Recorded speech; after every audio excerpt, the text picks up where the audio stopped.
Welcome to The Explainer. All right, today we are tackling the great longevity debate. This is a huge clash of ideas, really. On one side, you've got the tried and true path of evidence-based medicine, and on the other, well, that's the wild, data-driven frontier of radical self-experimentation. Let's dive right in. This really isn't just about different methods. It's a full-on clash of philosophies. So in one corner, you've got the doctor's perspective, which basically says the secrets to a long, healthy life, they're simple, they're proven, and they're available to pretty much everyone.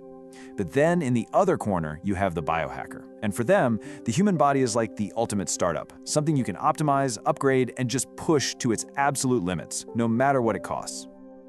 Okay, so here's our game plan for today.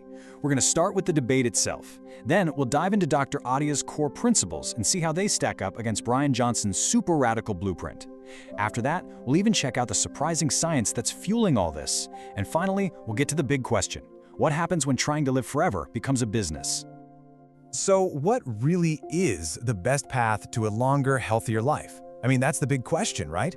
And it's basically created these two camps, really embodied by two key figures.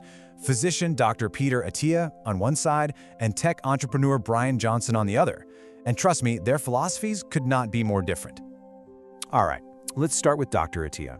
Now, as a physician, his whole philosophy is built on being really skeptical of all these expensive, unproven shortcuts. For him, this whole biohacking craze, it's not just noise. He sees it as a seriously dangerous distraction from the things that we know actually work. And this quote, man, it really gets to the core of what Attia is arguing. You see, for him, it's not even about the money people are wasting. It's about what he calls mind share. He's worried that when everyone's focused on these $1,000 therapies, it makes regular people feel like living a long, healthy life is some exclusive club just for the super rich. And that makes them totally ignore the powerful, simple tools that are already right there in front of them. So what does Attia's approach look like? Well, it's all about the fundamentals you see here. We're talking about building real strength and muscle, keeping your heart healthy with a high VO2 max, and, get this, having good friends and spending time outside. He argues that these habits have a near 100% chance of extending your health span, the number of years you're actually healthy and active. Now compare that to a lot of these expensive supplements where he says the probability of them doing anything is pretty much zero. Okay, now let's flip the script and go to the complete opposite end of the spectrum. We're talking about Bryan Johnson and his incredibly intense protocol, which he calls Blueprint. And yeah, this has nothing to do with fundamentals. This is all about radical, all-out optimization. And the scale of this whole experiment, it's just staggering. I mean, we're talking $2 million a year. He's got a dedicated team of over 30 doctors, and they're all focused on a single goal: reversing his biological age. What that means is that literally every single part of his life, his sleep, his diet, how his organs are working, is just relentlessly measured, tracked, and optimized. And just so you know, what you're seeing here, this is just a tiny fraction of his daily routine. At one point, Johnson was taking over 100 pills a day, everything from creatine for his muscles and brain to things like nicotinamide, which helps support NAD+. That's a really critical molecule for your cell's energy and repair.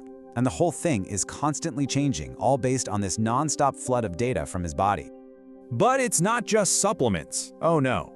Johnson also does some pretty extreme procedures, like something called total plasma exchange.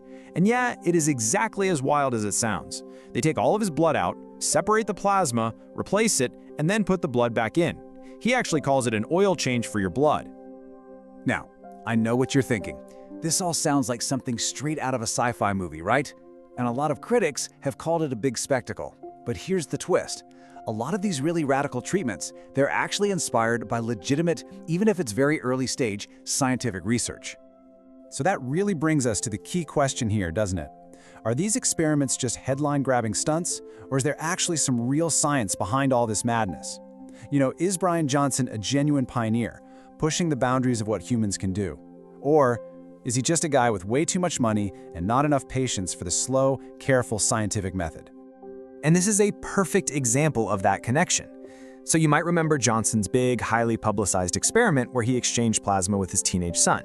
Well, That wasn't just a random idea. It was directly inspired by real studies on something called heterochronic parabiosis. It's a bit of a mouthful, but basically, scientists surgically connected the circulatory systems of old mice and young mice. And what they found was wild. The older mice showed these remarkable regenerative effects. It was a huge hint that youthful blood might hold some powerful age-reversing secrets. And you know how it goes. Wherever there's promising science, even if it's super early stage, you can bet that big business is not far behind, and that's exactly what's happening here. This whole movement is quickly going from one guy's personal quest into a massive commercial industry with some very serious money behind it. So just how serious is the money? Well, Blueprint recently locked in a massive $60 million funding round, and that means the mission has totally changed. It's no longer just about optimizing Bryan Johnson. The goal now is to turn his personal protocol into a commercial platform that could, theoretically, be available to everyone. And get this, take a look at who is putting up the cash. This isn't just your standard Silicon Valley venture capital. The money came from A-list celebrities and some of the biggest entrepreneurs out there. I mean, if you needed a sign that this whole quest for longevity is officially moving out of the fringes and straight into the mainstream, well, this is it. Which of course brings us right back to the ultimate question, the one that's at the very heart of this entire debate. As all this longevity science becomes a massive business, what happens next? Will it actually democratize health and help all of us live longer, better lives? Or is it just going to create an even wider gap between the people who can afford to buy a longer, healthier future and everyone else?